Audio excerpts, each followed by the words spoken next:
Bienvenue sur le podcast de la paye facile.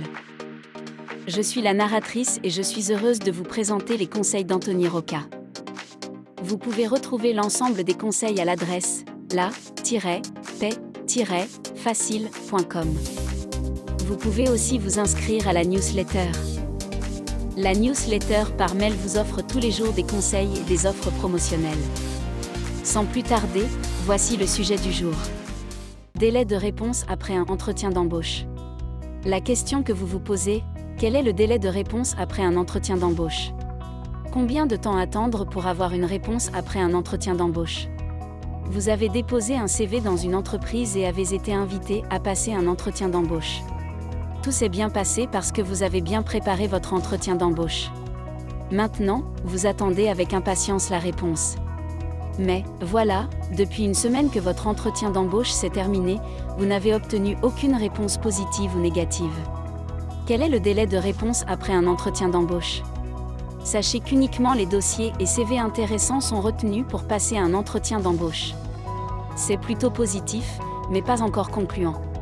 Si l'entretien d'embauche est stressant, il faut savoir que l'attente l'est encore plus. À partir d'une semaine après la fin de l'entretien, il est légitime de vous demander quand est-ce que vous allez recevoir une réponse. Dans certains cas, le délai de réponse après un entretien d'embauche est relativement long. Vous devez compter entre 2 à 3 semaines. Pour comprendre ce qui se passe du côté du recruteur, voyons quelques cas. Voici les délais de réponse en fonction du type de candidature. Si vous avez envoyé votre candidature suite à une annonce, alors le délai de réponse moyen sera d'1 mois.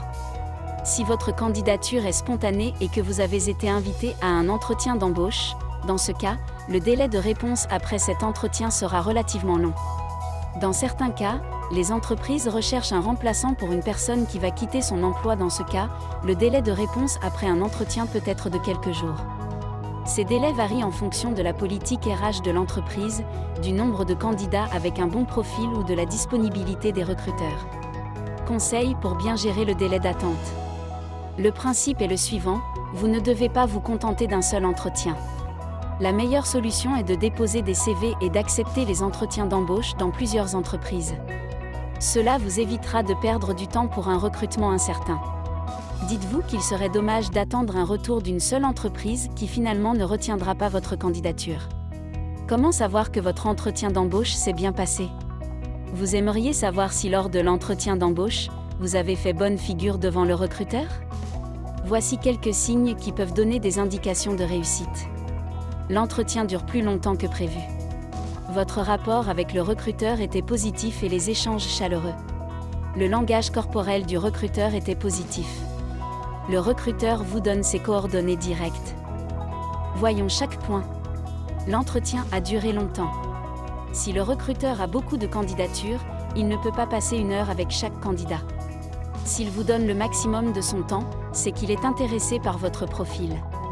Si vous remarquez, par ailleurs, que la conversation avec ce dernier est fluide, spontanée et naturelle, soyez sûr que votre entretien se passe à merveille. Le recruteur a un langage corporel positif. Le langage corporel en dit long sur l'entretien. Si le recruteur sourit beaucoup et vous regarde bien dans les yeux, c'est plutôt positif. Autre chose, il est clair que vous avez déposé des candidatures un peu partout. Dans ce cas, si vous dites au recruteur que vous avez eu plusieurs entretiens, cela signifie explicitement à ses yeux que vous êtes demandé auprès d'autres entreprises. S'il vous invite à un second entretien, c'est plutôt bon signe pour vous. Vous obtenez lors de l'entretien les coordonnées directes du recruteur. Enfin, s'il vous donne sa ligne directe et vous demande de le contacter par email ou de le prévenir si vous avez un avis positif d'une autre entreprise, cela signifie que c'est dans la poche.